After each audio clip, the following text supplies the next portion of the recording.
तेजस्वी की राह मुश्किल करने में ओवैसी की भी बड़ी भूमिका रही है और इसीलिए ओवैसी को बीजेपी का हितैषी दुश्मन भी कहा जाता रहा है। एआईएमआईएम के चीफ असदुद्दीन ओवैसी बीजेपी के कट्टर विरोधी हैं, इसके बावजूद विपक्षी गठबंधन के लिए भी अछूत हैं।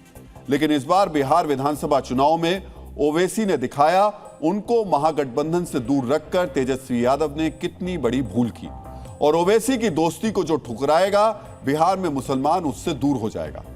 बिहार विधानसभा के चुनाव ने यह भी साबित कर दिया कि बिहार में मुसलमानों के बीच ओवैसी का असर अब स्थायी यानी परमानेंट हो चुका है।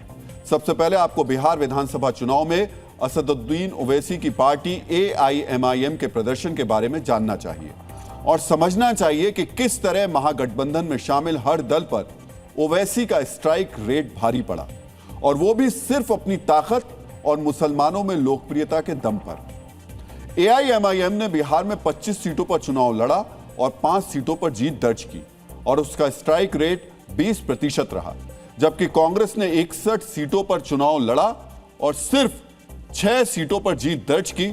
इस हिसाब से उसका स्ट्राइक रेट लगभग 10% रहा। वहीं तेजस्वी और कांग्रेस ने जिस नेता को डिप्टी सीएम की कुर्सी देने का वादा किया था उसका इस चुनाव में खाता तक नहीं खुला। वीआईपी ने 15 सीटों पर चुनाव लड़ा था लेकिन उसे किसी भी सीट पर जीत नहीं मिली, यानी उसका स्ट्राइक रेट 0 रहा।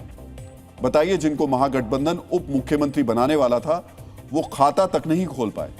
महागठबंधन में आरजेडी भी ओवैसी की पार्टी के स्ट्राइक रेट की बराबरी नहीं कर पाई और 143 सीटों पर चुनाव लड़कर सिर्फ 25 सीटों में जीत हासिल की और उसका स्ट्राइक रेट 17.5% रहा। यानी तेजस्वी यादव और उनके किसी भी सहयोगी से ज्यादा ताकतवर बिहार में ओवैसी साबित हुए।